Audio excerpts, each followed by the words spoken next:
Insight has won many, many awards, which Colleen was talking about in the industry and globally.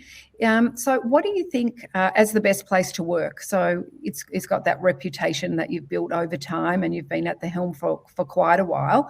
How important have values and vision been in helping you achieve this? Where did you start? How did you make that happen? Yeah, it's a good question.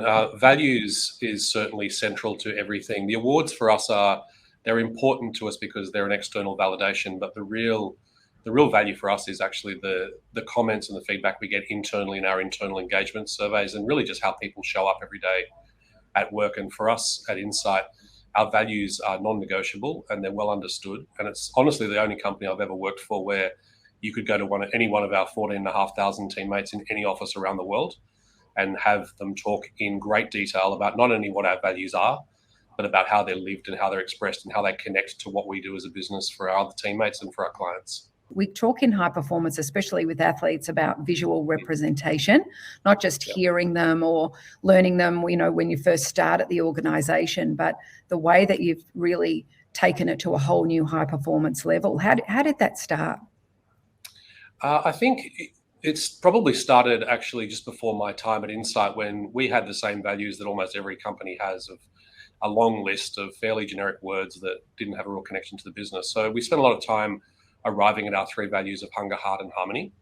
And once we arrived at them and we understood how they work, and they're constantly evolving in terms of their implementation and application, we also thought that the most important thing in values being brought to life and not just slogans on the wall is to treat them like a major change program.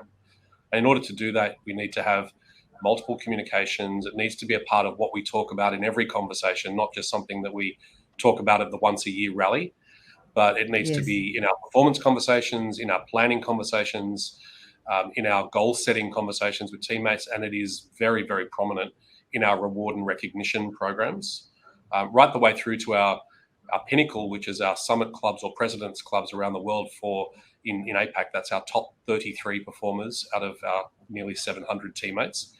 And most organizations I've worked for would call that a quota club, and it's all about sales generation. In our organization, almost half of those seats go to people who have demonstrated our values and lived them in a really meaningful way.